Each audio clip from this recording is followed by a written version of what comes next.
Siapa di antara kita yang tidak terpukau dengan makhluk bulat berbulu hitam putih ini? Panda raksasa atau yang biasa disebut panda. Dengan tingkah lakunya yang mengemaskan dan wajahnya yang selalu terlihat polos, telah lama menjadi ikon kelucuan di seluruh dunia. Tapi, tahukah Anda bahwa di balik setiap gerakannya yang mengundang senyum, tersimpan sebuah kisah hidup yang menakjubkan dan penuh misteri? Lebih dari sekedar maskot yang lucu, panda raksasa adalah spesies yang unik dan penting bagi keseimbangan ekosistem di habitat aslinya, yaitu pegunungan terpencil di Tiongkok. Mereka hidup di tengah hutan bambu yang lebat, di sebuah dunia yang menyediakan sumber makanan utama dan perlindungan bagi mereka. Bayangkan, menghabiskan sebagian besar waktumu di antara hijaunya bambu, menikmati setiap gigitan yang renyah. Gerakan mereka yang terkadang canggung justru menambah daya tarik. Lihatlah bagaimana mereka dengan sabar mengupas batang bambu, atau bagaimana mereka mencoba memanjat dengan semangat yang tinggi meski seringkali berakhir dengan terjatuh yang lucu. Setiap tingkah laku mereka adalah sebuah pertunjukan alam yang memikat, membuat kita ingin terus menyaksikan kehidupan mereka. Namun, di balik semua kelucuan dan keunikan ini, tersembunyi sebuah kisah perjuangan untuk bertahan hidup. Panda raksasa pernah berada di ambang kepunahan, dan upaya konservasi yang gigih telah membawa mereka kembali dari jurang keputusasaan. Di dalam video ini, kita tidak hanya akan menikmati pesona mereka, tetapi juga akan menyelami lebih dalam tentang kehidupan mereka, habitatnya, tantangan yang mereka hadapi, dan bagaimana kita semua dapat berkontribusi dalam menjaga keberlangsungan spesies yang luar biasa ini. Bersiaplah untuk lebih dekat dengan panda raksasa, lebih dari sekedar kelucuan yang tak tertahankan.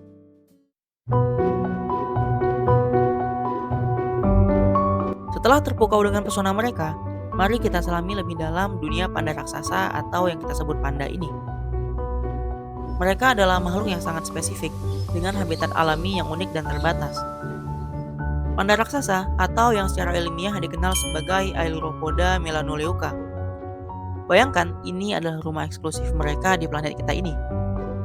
Mereka mendiami hutan bambu yang lebat, terutama di ketinggian antara 1.200 hingga 3.500 meter di atas permukaan laut. Iklim di sana sangat mendukung, dengan curah hujan yang tinggi dan suhu yang sejuk sepanjang tahun. Kondisi inilah yang menjadi surga bagi pertumbuhan bambu, makanan utama, dan nyawa bagi para panda. Tanpa bambu tidak ada panda. Hutan ini bukan hanya rumah, tapi juga supermarket pribadi mereka, menyediakan segala yang mereka butuhkan untuk bisa bertahan hidup. Sekarang, mari kita bahas salah satu ciri paling ikonik pada panda, warna hitam dan putihnya. Kenapa bukan warna beruang pada umumnya? Walau warna ini sebenarnya bukan sekedar kebetulan atau untuk terlihat mengemaskan saja. Namun, para ilmuwan berpendapat bahwa kombinasi warna ini memiliki fungsi adaptif yang luar biasa.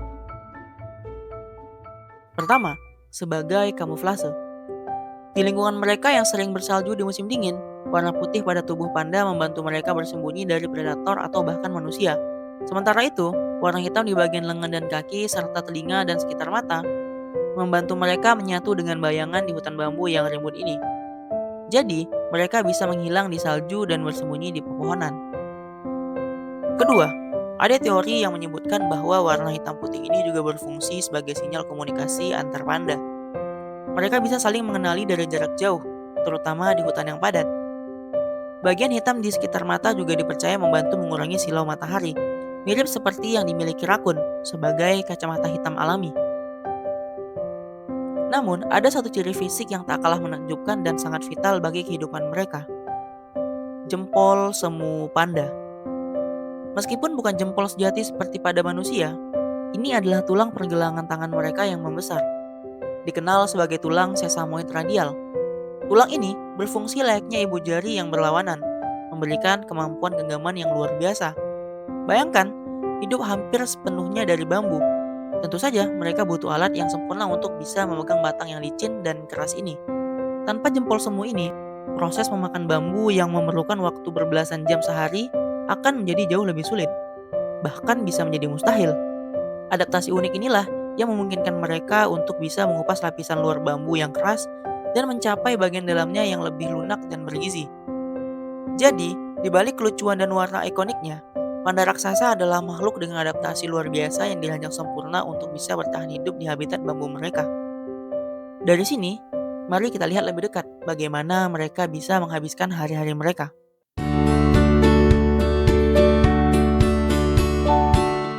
Setelah mengetahui rumah dan ciri unik mereka, mari kita intip lebih dekat rutinitas harian panda raksasa ini. Jika ada gelar Raja Bambu, pasti panda raksasa inilah pemenangnya. Pola makan mereka sungguh luar biasa. Bayangkan, meskipun secara genetik mereka adalah karnivora, namun 99% dari menu makanan panda raksasa adalah bambu. Iya, hanya bambu. Mereka benar-benar hidup dari bambu. Jumlah yang mereka konsumsi pun tidak main-main. Seekor panda dewasa bisa menghabiskan antara 12 hingga 38 kg bambu setiap harinya. Ini setara dengan berat satu anak kecil. Dan untuk melahap semua itu, mereka bisa menghabiskan 10 hingga 16 jam sehari hanya untuk makan. Ini bukan hanya sekedar makan, ini seperti maraton mengunyah.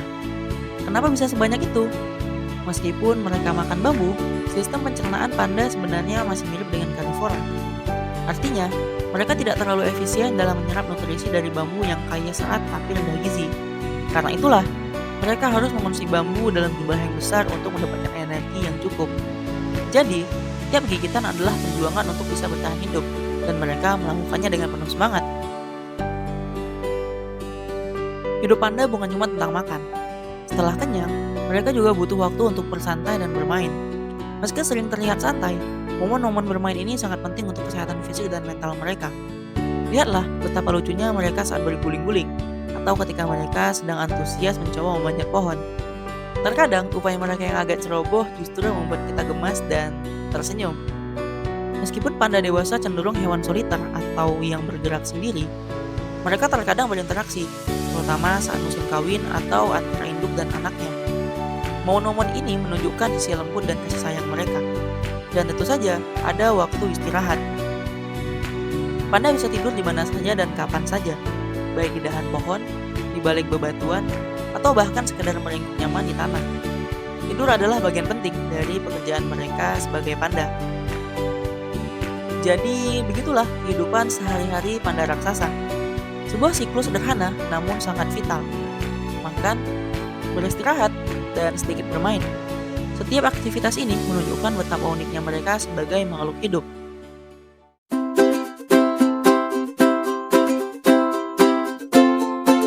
Kita sudah melihat bagaimana panda raksasa menghabiskan hari-hari mereka dengan makan dan bermain. Tetapi, ada beberapa hal yang membuat mereka benar-benar unik di antara keluarga beruang lainnya. Siap-siap terkejut, karena fakta pertama yang mungkin belum banyak diketahui adalah panda raksasa tidak hibernasi. Iya, Anda tidak salah dengar. Berbeda dengan kebanyakan spesies beruang yang tidur panjang selama musim dingin untuk menghemat energi, panda justru tetap terjaga dan aktif. Mereka terus mencari makan, terutama bambu, meskipun suhu sangat dingin. Jika cuaca terlalu ekstrim, mereka mungkin hanya mencari perlindungan di gua atau pohon berlubang. Tapi itu bukan hibernasi sejati. Mereka hanya pindah ke daerah yang lebih rendah di pegunungan untuk mencari pasokan bambu yang lebih banyak. Jadi, panda adalah salah satu beruang yang paling rajin saat musim dingin. Selain tidak hibernasi, ada satu lagi keunikan panda yang jarang disadari. Suara mereka. Jika Anda membayangkan auman beruang yang menggelegar, Anda akan terkejut. Karena suara panda raksasa justru sangat bervariasi dan seringkali tidak mirip dengan beruang sama sekali. Mereka bisa mengeluarkan suara seperti embikan kambing, kicauan burung, gonggongan anjing kecil, atau bahkan dengkuran dan dengungan. Setiap suara memiliki arti tersendiri, mulai dari panggilan induk kepada anaknya, ekspresi ketidaknyamanan, hingga sinyal saat musim kawin. Mendengarkan langsung suara mereka adalah pengalaman yang benar-benar berbeda dari yang Anda harapkan. Mitos yang paling sering kita dengar tentang panda adalah bahwa mereka sangat sulit untuk berkembang biak. Mitos ini muncul karena tingkat keberhasilan perkembangbiakan mereka di penangkaran memang sangat rendah. Ada beberapa alasan di baliknya. Para betina hanya subur selama 24 hingga 72 jam saja dalam setahun, membuat waktu untuk kawin sangat-sangat singkat dan krusial. Ditambah lagi, mereka seringkali pemalu dan kurang menunjukkan minat kawin di lingkungan buatan kebun binatang. Namun, di alam liar, panda berkembang biak secara alami, meskipun dengan tingkat kelahiran yang tidak terlalu tinggi dibandingkan dengan spesies lain. Jadi, bukan berarti mereka tidak bisa, tetapi butuh kondisi yang sangat tepat. Satu keunikan lagi yang menarik adalah meskipun 99% makanan mereka adalah bambu, sistem pencernaan panda masih sangat mirip sebagai hewan karnivora. Ini berarti mereka tidak memiliki saluran pencernaan yang efisien untuk mengurai selulosa pada bambu. Akibatnya, sebagian besar nutrisi dari bambu tidak terserap dan langsung terbuang begitu saja. Inilah alasan mengapa mereka harus makan dalam jumlah yang sangat banyak, hingga puluhan kilogram setiap hari, dan menghabiskan waktu berbelasan jam hanya untuk makan. Mereka perlu mengonsumsi banyak sekali bambu hanya untuk bisa mendapatkan energi yang cukup agar bisa bertahan hidup.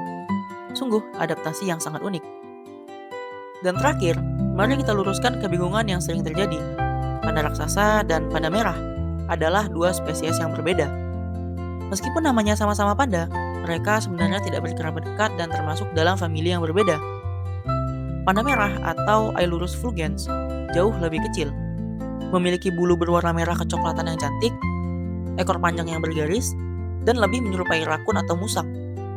Mereka memiliki habitat yang sedikit tumpang tindih, namun makanan dan perilaku yang berbeda.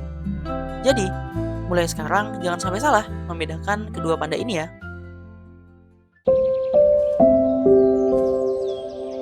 Setelah kita menyelami keunikan dan fakta mengejutkan tentang panda, kini saatnya kita menyelami sisi yang lebih serius dari kisah mereka. Di balik lucuan yang tak terbantahkan, panda raksasa telah menghadapi perjuangan hidup yang sangat berat, membawa mereka ke ambang kepunahan. Ancaman terbesar dan yang paling krusial adalah hilangnya dan fragmentasi habitat alami mereka. Aktivitas manusia seperti penebangan hutan untuk kayu, perluasan lahan pertanian, pembangunan jalan, dan infrastruktur lainnya telah menghancurkan dan memecah-mecah hutan bambu. Ini ibaratnya seperti rumah panda yang diruntuhkan dan dipecah-pecah seperti pulau-pulau kecil. Akibatnya, panda kesulitan untuk berpindah tempat, mencari pasangan, atau menemukan varietas bambu yang berbeda saat salah satu jenis bambu sudah mati. Namun, ada secercah harapan yang sangat besar. Panda raksasa adalah salah satu kisah sukses terbesar dalam dunia konservasi. Berkat upaya global yang masif dan dedikasi yang luar biasa dari banyak pihak, status konservasi panda raksasa telah berubah. Pada tahun 2016, IUCN atau International Union of Conservation of Nature menurunkan status mereka dari terancam punah menjadi rentan. Ini adalah pencapaian luar biasa yang menunjukkan bahwa dengan kerja keras dan komitmen, kita bisa menyelamatkan spesies dari kepunahan. Pusat-pusat penangkaran seperti Chengdu Research Base of Giant Panda Breeding di Tiongkok memainkan peran vital dalam keberhasilan ini. Mereka berhasil mengembangkan program perkembangbiakan yang sangat sukses, dengan ratusan bayi panda lahir di penangkaran. Keberhasilan ini tidak hanya menambah jumlah populasi, tapi juga memberikan kesempatan untuk mempelajari lebih banyak tentang perilaku dan kebutuhan mereka. Beberapa panda yang lahir di penangkaran bahkan telah dilepas liarkan kembali ke alam. Jadi, duta harapan bagi masa depan spesies ini. Pemerintah Tiongkok juga telah mendirikan cagar alam yang luas dan koridor habitat untuk mengumpulkan populasi panda yang terisolasi, memastikan mereka memiliki ruang yang cukup untuk hidup dan berkembang secara alami. Kisah panda raksasa ini adalah bukti nyata bahwa upaya konservasi bisa berhasil. Ini adalah pengingat bahwa setiap spesies di planet ini sangat berharga, dan kita memiliki tanggung jawab untuk melindunginya. Mari kita terus dukung upaya pelestarian habitat dan melindungi makhluk-makhluk indah ini demi masa depan mereka dan bumi kita. Kita telah menjelajahi dunia panda raksasa. Dari pesona tak terbantahkan mereka, kebiasaan unik sehari-hari, fakta-fakta mengejutkan yang meluruskan mitos, hingga kisah perjuangan konservasi yang heroik. Panda raksasa bukan sekedar makhluk lucu yang menghibur mata kita. Mereka adalah simbol ketahanan alam, mengingat akan keindahan planet kita, dan bukti nyata bahwa dengan upaya kolektif kita bisa membawa perubahan positif yang besar. Kisah sukses konservasi panda adalah inspirasi bagi kita semua. Ini menunjukkan bahwa meskipun tantangan pelestarian alam sangat besar, harapan itu selalu ada, dan setiap tindakan kecil kita bisa membuat perbedaan yang besar. Mari kita terus dukung upaya pelestarian habitat, berpartisipasi dalam program konservasi, atau paling tidak, sebarkan kesadaran tentang pentingnya menjaga setiap proses di bumi ini. Dengan melindungi panda, kita juga turut menjaga keseimbangan ekosistem dan keindahan alam untuk generasi mendatang. Terima kasih telah menemani kami dalam perjalanan edukatif ini. Semoga perjalanan kita ke dunia panda ini menyenangkan dan penuh wawasan baru. Like video ini dan tuliskan komentar di bawah untuk kita berdiskusi. Dan jangan lupa subscribe channel ini agar tidak ketinggalan petualangan kita selanjutnya. Gambaran biologi, setiap makhluk punya kisahnya. Mari kita baca.